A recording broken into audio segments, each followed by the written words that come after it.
जैसे रेवड़ियां बांटते हैं वैसे उन्होंने सीएससी केंद्र जो सीएससी और लोकमित्र केंद्र लोगों को बांटे, हम फिर भी चुप रहे।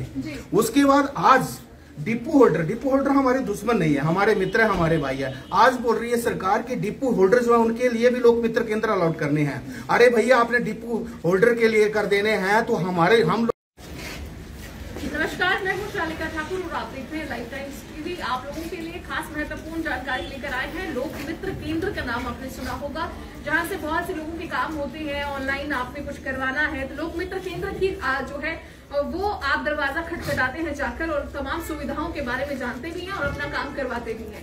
हमारे साथ लोक मित्र केंद्र संचालक जुड़ रहे हैं पालमपुर के, जो अपनी खास मांग को लेकर आज एसडीएम पालमपुर से मिले हैं। तो इन्हीं से जानेंगे कि क्या कुछ वो मांग थी और क्यों आज ज्ञापन सौंपा गया है, ज्ञापन में क्या कुछ मांग थी। नमस्कार मैडम, सबसे पहले तो आपका बहुत बहुत धन्यवाद है कि आपने हमारे को ये प्लेटफॉर्म दिया जी। सबसे विडंबना की बात यह है कि वर्ष 2008 में प्रेम कुमार धूमल जी प्रदेश के मुख्यमंत्री हुआ करते थे और उनके कार्यकाल में लोक मित्र केंद्र का एक गठन हुआ था। लोक मित्र केंद्र लोगों के लिए सुविधाओं के लिए जो है इस केंद्र का एक हिमाचल सरकार ने गठन किया था और जिसमें कि 2 कंपनी आई हुई थी, जीएनजी और एक जूम।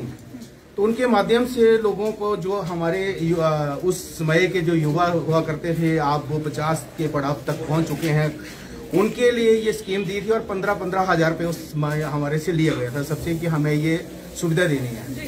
2008 से लेके 2022 आज 14 वर्ष हो गए हैं। और एक छोटा सा एग्जांपल दूंगा मैं आपको कि हमारे लिए लोक मित्र केंद्र के लिए जो पर्चे का शुल्क है, जो नकल जमाबंदी निकलती थी, उसके 11 रुपए निर्धारित किए थे सरकार ने। हम 11 रुपए लेते थे। 14 वर्ष बीत जाने के बाद भी वो 11 रुपए हैं, वो 11 रुपए से 12 रुपए नहीं हुआ।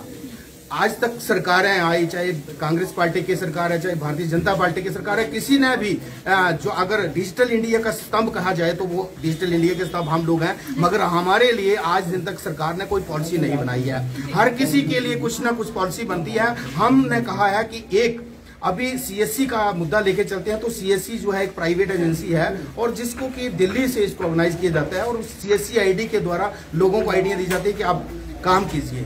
ठीक है, काम होना चाहिए, मगर उसमें कुछ टर्म्स एंड कंडीशन थी कि एक लोक मित्र केंद्र या सीएससी जो है रूरल में 1 किलोमीटर के दूर दायरे में नहीं होना चाहिए और अगर अर्बन की बात करते हैं उसमें 300 मीटर का डिस्टेंस रखा हुआ था। आज जैसे रेवड़ियां बांटते हैं वैसे उन्होंने सीएससी और लोक मित्र केंद्र लोगों को बांटे, हम फिर भी चुप रहे। उसके बाद आज डिपो होल्डर हमारे दुश्मन नहीं है, हमारे मित्र है, हमारे भाई है। आज बोल रही है सरकार के डिपो होल्डर जो है उनके लिए भी लोक मित्र केंद्र अलॉट करने हैं। अरे भैया आपने डिपो होल्डर के लिए कर देने हैं तो हम लोगों का जो हिमाचल प्रदेश में 6500 लोक मित्र केंद्र संचालक है वो कहां पे जाएंगे? उनकी रोजी रोटी के ऊपर जो आप आज जो डंका मारे, उनकी रोजी रोटी को छीन रहे हैं। आखिर क्यों? क्या कसूर है हमारे हिमाचल प्रदेश के उन सभी बीएलई भाइयों का? और उसके बाद ये लोक मित्र केंद्र का काम पोस्ट ऑफिस में दे दिया है और किसी विभाग को भी देने जा रहे हैं। तो अगर इसी प्रकार से देना है तो हमारे लिए क्यों दिया था, हमारे लिए पॉलिसी क्यों बनाई थी?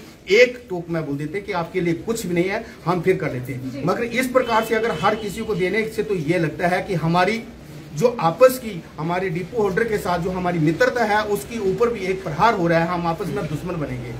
और उसके साथ में एक चीज और बोलना चाहूंगा मैं कि जो सीएससी है, जिसको कि दिनेश त्यागी इसके सीईओ दिल्ली में बैठते हैं, उनके द्वारा ये लोग सीएससी जनरेट की गई है, कंपनी है। आज पहले जूम थी, जूम छोड़ के चली गई, कल को सीएससी भी छोड़ के चली जाएगी। और हम जैसे एक नकल जमाबंदी निकालते हैं, उसकी 4 रुपए 52 पैसे 4.5 रुपए का शुल्क हम अपनी जेब से सीएससी को देते हैं। आखिर किस चीज का?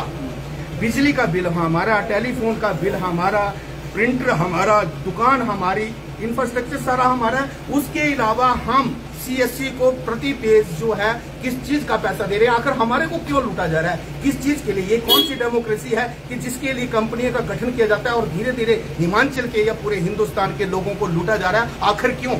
इस गोरख धंधे को कब बंद किया जाएगा? जी अमीर जी, एसडीएम पालमपुर से मुलाकात आपने की है, मुख्यमंत्री जो ज्ञापन उनके माध्यम से आपने भिजवाया है, क्या कुछ जो है आश्वासन एसडीएम महोदय की तरफ से? एसडीएम महोदय को हमने ज्ञापन देके यही कहा है कि मुख्यमंत्री महोदय को हमने अपील की है कि मुख्यमंत्री महोदय चुनावी वर्ष में आप प्रवेश कर चुके हैं और इस प्रकार से जो डिपो होल्डर या अन्य कोई भी डिपार्टमेंट है उनके लिए आइडिया ना बांटे, जिसका काम है उसी को दे। और इसके अलावा अगर डिफरेंट विभाग के लिए अगर इस प्रकार से अगर आइडिया बांटी जाएगी तो आने वाले समय में हम को मजबूरन उग्र आंदोलन जो है वो अपनाना पड़ेगा, जिसके लिए हमें बाध्य न करें। हम 2000 वर्ष से बड़े शांतिपूर्व ढंग से जो है इस कार्य को अंजाम दे रहे हैं, तो आगे हमसे ना छेड़ें और ये जो लूट का गोरख धंधा है इसको शीघ्र अतिशीघ्र बंद किया जाए, ताकि हम अपने परिवारों का पालन पोषण बड़े अच्छे ढंग से कर सकें।